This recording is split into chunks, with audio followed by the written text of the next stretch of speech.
Students, last videos में हम democracy और डेमोक्रेसी के फीचर्स के बारे में डिस्कस कर रहे थे और हमने डेमोक्रेसी के 3 फीचर्स को अब तक देख लिया है। यानी फर्स्ट फीचर है rulers are elected by the people.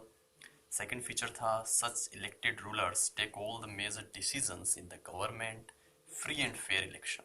In 3 features को हम स्टडी कर चुके थे। आज हम बाकी जो इसके 3 फीचर रिमेनिंग 3 फीचर्स के बारे में आज डिस्कशन करेंगे। So let's start. Fourth feature है डेमोक्रेसी का, all the people have equal right to vote, one man one vote. यानी एक आदमी का एक वोट होगा और सभी लोगों को बराबर अधिकार मिलेगा वोट डालने का। This is the fourth most important feature of true democracy. तो एक सच्चे लोकतंत्र का ये चौथा सबसे महत्वपूर्ण विशेषता है। It all the people being ruled have no equal right to vote, the democracy is not genuine.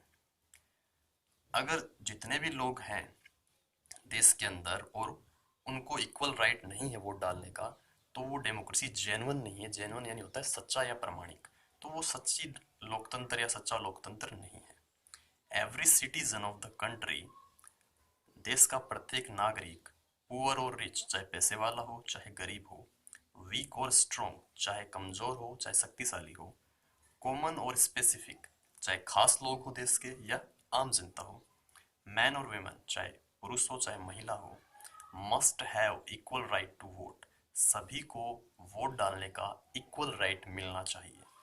Any discrimination, discrimination यानी भेदभाव, based on caste, creed, religion और जेंडर इन द इवेंट, कोई भी डिस्क्रिमिनेशन नहीं होना चाहिए, चाहे वो जाति का हो, जात पात का डिस्क्रिमिनेशन हो, क्रीड यानी पंथ, क्रीड का मतलब होता है पंथ, चाहे किसी पंथ को लेकर भेदभाव हो, रिलीजन धर्म के आधार पर भेदभाव हो, और जेंडर महिला या पुरुष के आधार पर भेदभाव हो।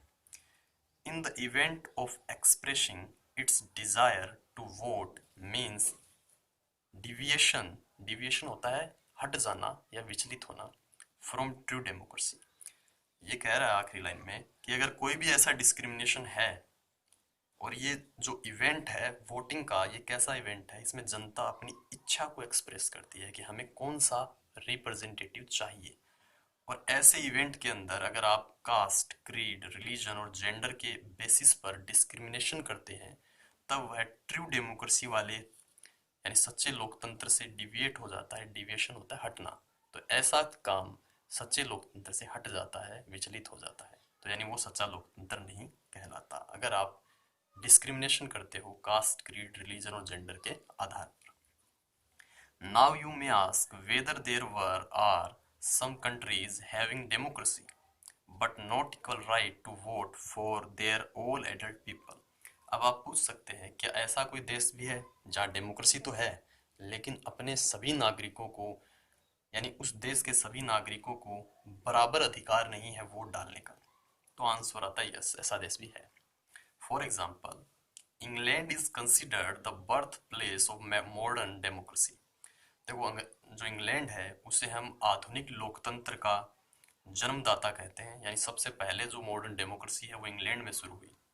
बट बिफोर 1928, लेकिन 1928 से पहले the women of England had no right to vote. यानी इंग्लैंड में 1928 से पहले औरतों को वोट डालने का अधिकार नहीं था। Even the poor people below middle class, यहाँ तक कि जो गरीब लोग थे, जो मिडिल क्लास से नीचे होते हैं, कुड नॉट वोट बिफोर 1980, उन्हें भी वोट डालने का अधिकार नहीं था 1980 से पहले। तो 1928 से पहले महिलाओं के पास कोई अधिकार नहीं था और 1928 से पहले पुअर पीपल्स के पास वोट डालने का अधिकार इंग्लैंड के अंदर नहीं था। एक एग्जांपल और दे रहा है अपने को, यूरोपियन कंट्री है। इन Fiji the vote of N indigenous, देखो भाई इंडिजीनियस होता है स्थानीय या उसी देश का, Fijian has more value than the vote of an Indian Fijian. Fijian मतलब फिजी देश में रहने वाले को फिजियन कह देते हैं, जैसे इंडिया में रहने वाला इंडियन कहलाता है। तो जो वहाँ फिजियन देश के जो खुद के निवासी हैं, जो इंडिजीनियस है यानी स्थानीय निवासी हैं, उनके वोट की वैल्यू ज़्यादा थी बजाय कोई बाहर से आकर, यानी इंडिया का अगर कोई व्यक्ति वहाँ जाकर रहता है, उसे उसे वह इंडियन फीसी कहेंगे, उसकी वोट की वैल्यू कम होगी। जैसे मान लीजिए अगर यहाँ के हम लोग, हम नागरिक हैं और हमारे वोट की वैल्यू ज़्यादा हो और कोई विदेशी हमारे यहाँ आकर इंडिया की नागरिकता लेकर रहता हो, उसके वोट की वैल्यू कम हो। तो इस हिसाब से बात हो रही है। हैंस इस प्रकार या अतः in true democracy every citizen, चाहे मैन हो चाहे वीमेन हो, has equal right and vote value to vote, यानी बराबर तो राइट होना चाहिए वोट डालने का। सेकंड है, उसके वोट की वैल्यू भी इक्वल होनी चाहिए सभी सिटीजन्स के अकॉर्डिंग। फिफ्थ फीचर है डेमोक्रेसी का, the government exercises it's power with in the limit, यानी गवर्नमेंट अपनी शक्तियों का जो इस्तेमाल है वह एक लिमिट के अंदर करे, डिफाइंड बाय द कॉन्स्टिट्यूशन, जो किसने निर्धारित की है वो लिमिट, कॉन्स्टिट्यूशन में, यानी सरकार कॉन्स्टिट्यूशन के अकॉर्डिंग ही वर्क करे। Rule of law and respect for rights, कानून का शासन हो और लोगों के अधिकारों की रिस्पेक्ट हो। ठीक है, this is the fifth most important feature of democracy, यह फिफ्थ सबसे मोस्ट इंपोर्टेंट फीचर है ट्रू डेमोक्रेसी का। If the rulers elected by the people exercise their powers according to rules and regulation defined by the constitution, the government will be called democratic। यानी जो rulers हैं जिन्हें जनता ने elect किया है, वह अपने पावर्स को रूल एंड रेगुलेशन के अकॉर्डिंग ही यूज करते हैं, यानी नियम कायदों के हिसाब से ही यूज कर रहे हैं। ठीक है, अपने पावर्स को रूल एंड रेगुलेशन के अकॉर्डिंग यूज कर रहे हैं। जो रूल एंड रेगुलेशंस कॉन्स्टिट्यूशन ने बनाए हैं या कॉन्स्टिट्यूशन के अंदर मेंशन है, the government will be called, ऐसी गवर्नमेंट को हम डेमोक्रेटिक गवर्नमेंट कहेंगे।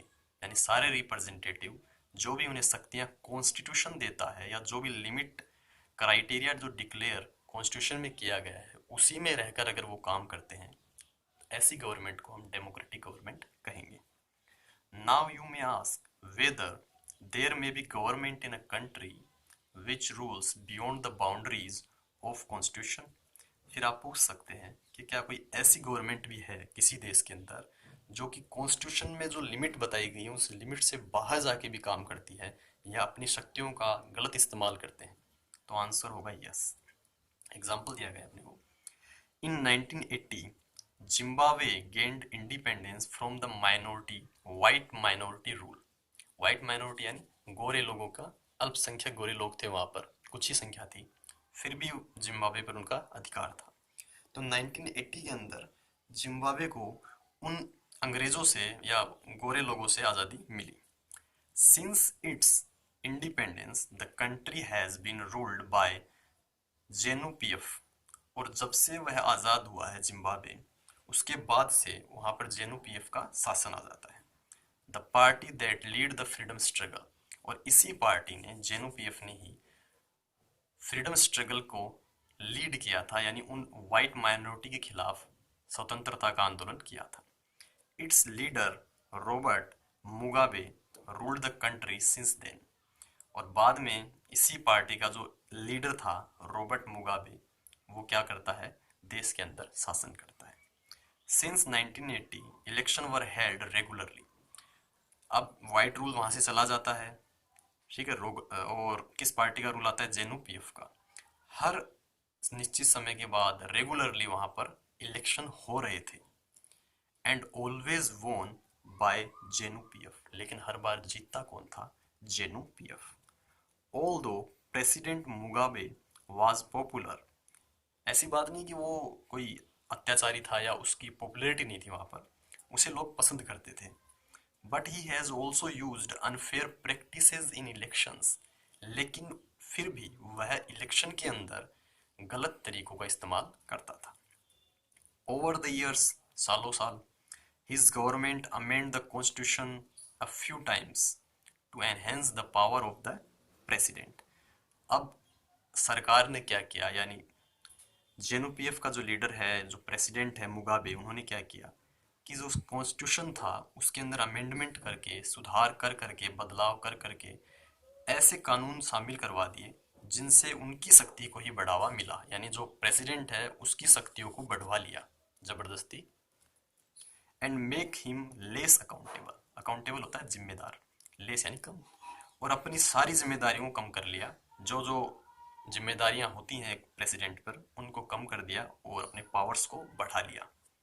Workers of the opposition party were apprised, apprised होता है उत्पीड़ित करना या परेशान करना, अत्याचार करना। तो जो दूसरी अपोजिशन पार्टी के जो वर्कर होते थे उन पर ये क्या करते, अत्याचार करते, एंड देयर मीटिंग्स डिस्टर्ब्ड, और उनकी जो भी सभा होती, मीटिंग होती, उसको डिस्टर्ब किया जाता। Public protest and demonstrations against the government were declared illegal, अगर जनता सरकार के खिलाफ प्रोटेस्ट यानी विरोध करेगी, डेमोन्स्ट्रेशन यानी जो भी प्रदर्शन करेगी, यानी पब्लिक कोई भी प्रोटेस्ट या डेमोन्स्ट्रेशन करेगी सरकार के खिलाफ, तो वो इलीगल माना जाएगा, और इलीगल माने जाने के कारण उन्हें जेल में भी डाला जा सकता है। There was an act that limited the right to criticise the president, और एक कानून बनाया गया कि आप, क्रिटिसाइज होता है आलोचना करना, प्रेसिडेंट की जो आलोचना है वो भी लिमिट में रह के करेंगे, यानी आपको एक लिमिट दे दी गई उस कानून के तहत कि आप प्रेसिडेंट के बारे में बुरा नहीं कह सकते, अगर उससे ज़्यादा आप कुछ गलत कह देते हो तो आपको सीधा जेल में डाल दिया जाएगा। Television and radio were controlled and providing only the ruling party version, जो भी टेलीविजन पे न्यूज़ आएगी, रेडियो पे जो भी न्यूज़ आएगी या दिखाया जाएगा, वो सब सरकार जो चाहेगी, रूलिंग पार्टी जो चाहेगी वही होगा। देयर वर इंडिपेंडेंट न्यूज़पेपर, वहाँ कुछ स्वतंत्र अखबार भी थे जो अपने हिसाब से सच्ची खबरें छापते थे, बट द गवर्नमेंट प्रेसिक्यूटेड दो जर्नलिस्ट, प्रेसिक्यूट होता है अत्याचार करना, उत्पीड़ित करना, सजा देना, वही चीजें हैं सब इसकी भी। तो जो पत्रकार हु वेंट अगेंस्ट इट, जो भी सरकार के खिलाफ जाकर कोई खबर छापता, उस पर वो अत्याचार करते, सजा देते। There were independent news paper, sorry, the government ignored the court verdicts that went against it, तो सरकार, जो वहां का कोर्ट सरकार के खिलाफ अगर कोई फैसला देता तो उसे भी इग्नोर कर देते। At last the president was forced out of office in 2017, आखिर में 2017 को उस प्रेसिडेंट को उसके पद से हटा दिया गया। इसके पीछे भी बहुत सारी कहानियां हैं लेकिन आपको दी नहीं गई हैं, ठीक है, आगे देखते हैं। हैंस इन ट्रू डेमोक्रेसी, अतः इस प्रकार सच्चे लोकतंत्र में, the government elected by the people through fair elections, जनता के द्वारा जो भी इलेक्शन होते हैं, जो इलेक्ट किया जाता है अपने रिप्रेजेंटेटिव्स को, वो इलेक्शन कैसे होंगे, फेयर होंगे, निष्पक्ष होंगे और समुचित तरीके से होंगे, भेदभाव के बिना होंगे, ना उनके अंदर कोई गलत तरीकों का इस्तेमाल किया जाएगा। Uses its powers according to law assigned by constitution, और जो रिप्रेजेंटेटिव्स होंगे, कॉन्स्टिट्यूशन ने जो उन्हें पावर दी है, जो लिमिट जो बताई गई है, उसी के अंदर रहकर, उसी क्राइटेरिया में रहकर वो काम करेंगे। And respect the rights of all people, और सभी लोगों के अधिकारों की या अधिकारों का सम्मान करेंगे, irrespective of their faiths, faith होता है विश्वास एंड धर्म, सोशल और पॉलिटिकल इंटरेस्ट्स एंड ग्रुप। अब चाहे उनका फेथ कोई भी हो या धर्म कोई भी हो, उसके आधार पर भेदभाव नहीं किया जाएगा। सोशल और पॉलिटिकल इंटरेस्ट, वो किसी भी राजनीतिक पार्टी में इंटरेस्ट रखते हो उसके साथ भेदभाव नहीं होगा। सामाजिक स्तर कुछ भी हो, उनके साथ भेदभाव नहीं किया जाएगा। लास्ट एंड सिक्स्थ फीचर क्या है डेमोक्रेसी का, प्रेजेंस ऑफ इंडिपेंडेंट जुडिशरी, एक स्वतंत्र न्यायपालिका होनी जरूरी है।